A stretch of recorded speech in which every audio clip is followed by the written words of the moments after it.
Okay. Thank you all for coming. This is the first of a series of 5 sessions that we're conducting as part of an inquiry on behalf of the Los Angeles chapter of the AIA, and it's a very interesting topic. It's called What's Where?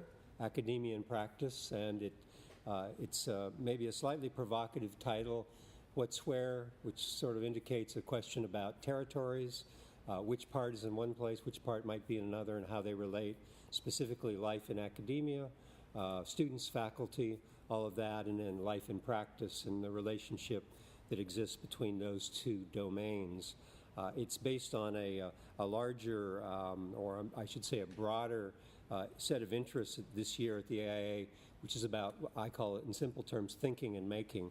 The idea that there is frequently in the broader universe of architecture the notion that certain people think about it a lot and maybe other people make it. And I've never found that a particularly useful metaphor for the totality of architecture. And sometimes, perhaps unfairly and historically, it's been thought that the university is one of several places where it's thought about, and the profession is another place where it's made. And maybe that's too simple a paradigm for how good things can happen in architecture. So we're going to push into that topic a little bit. And I'm very pleased and delighted to see 2 good friends here today. We're going to start with Cal Poly Pomona in our discussion today. Really a conversation between. I'll moderate, but I don't think there's a lot of moderating to be done here. I think it'll run itself. Really, we have Michael Wu, who is the dean of the College of Environmental Design at Cal Poly Pomona. We also are fortunate to have Sarah Lorenzen here, chair of the Department of Architecture at Cal Poly Pomona. So I just start by saying that, by way of introduction, that Michael is a native of Los Angeles. I've known him for a long time and been impressed with his boundless energy and everything he's done here in our community. He has a Bachelor of Arts from the University of California in Santa Cruz. He has a Master of City Planning from UC Berkeley.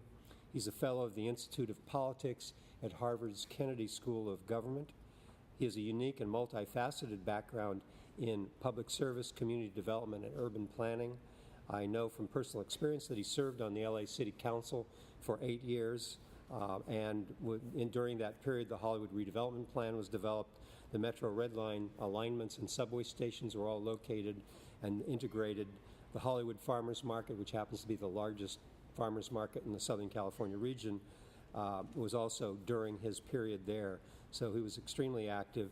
In 1993, he ran for mayor of Los Angeles in a field of over 20 candidates. He finished second place with nearly half of the citywide vote. Very impressive. In 2005, he was appointed on the LA City Planning Commission, and in 2009, he became the dean at Cal Poly Pomona. I'd like to ask him what's next. What could he possibly do after all of that? But that's a lot. So with Sarah Lorenzen on my left, I was pleased to meet more recently. Sarah is a registered architect. She's an associate professor and the chair of the architecture department at Cal Poly Pomona. Since 2007, she's been the resident director of the very important and beautiful Neutra VDL studio and residences in Silver Lake. In 2004, she co-founded the multimedia design firm Plasmatic Concepts with her partner David Hartwell. Her practice emphasizes the use of creative communication devices, film, animation, interactive apps to engage the public on issues related to the built environment. Her recent projects include a 30-minute documentary film about the Los Angeles River funded by the Graham Foundation, a motion graphics piece about informal urbanism in Mexico City for the Rotterdam Biennale, and a temporary pavilion for the AEC Expo in Mumbai, India. Sarah was appointed to the chair earlier this year. So with that, and the prior introduction, I'd like to kind of begin, and I guess I'm surrounded here a little bit, so I'm going to kind of throw out maybe a question or two and ask our guests to respond. And maybe a way to get into this is to first find out, just in general terms, how Cal Poly Pomona approaches the education of students there. I'd like to know, for example, how either narrow or broad the program is, what the degree programs are, and where you grab your students from. Well, Scott, maybe I should start, and I'll give the overview. I promised Sarah I would let her answer all the hard questions, and so let me start with the easy ones. Cal Poly Pomona strives to be a polytechnic university. That is, compared to other say, conventional liberal arts universities, we really emphasize our slogan, which is learn by doing. We probably have more science and engineering and other professional schools than other universities do. The polytechnic nature of Cal Poly Pomona makes the architecture program and our other environmental design programs very special, because it raises questions whether we're talking about architects, urban planners, landscape architects, or graphic designers who are all in the college, which I have the privilege of being dean of, to approach their work in terms of making the connection between thinking and doing, or thinking and making, as you suggested a few minutes ago. And so I think that what we offer is a unique opportunity to truly have a College of Environmental Design. That is, we are the only institution in Southern California, and one of the few in the entire United States, that bring together these design disciplines together in one college. It means that we can emphasize interdisciplinary opportunities. Just recently, for example, we completed a fascinating collaboration with Bauhaus University in Weimar, who brought over 11 architecture students to work with about 18 of our American students coming from architecture, landscape architecture, and urban planning, to try to think in a new way about the future use of streets. So I think that the polytechnic emphasis, the opportunity to interdisciplinary work, and the idea of applying the concept of learn by doing to architecture and the other design professions is part of what sets us apart. Sarah, thoughts? Obviously, the Polytechnic, I agree with what Michael's talking about.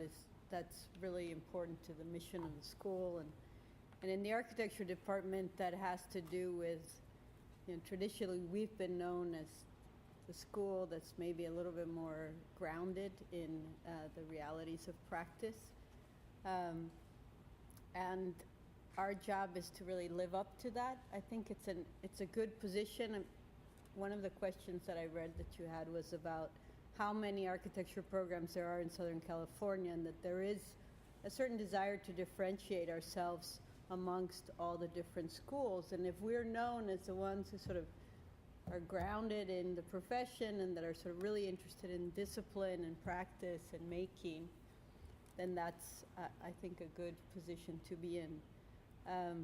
Part of that has to do with, we have requirements in terms of internships, a certain amount of hours, 500 hours that the students have to complete. We've also started to expand in doing a lot of collaborations with industry, which I think is a good place for us to be also, which is we've associated studios with, for example, the Precast Institute. We're doing another sponsored studio with the Modular Building Institute. Not only does that bring in revenues, which are much needed, but it also allows the students to collaborate directly with either fabricators or civil engineers, or with practitioners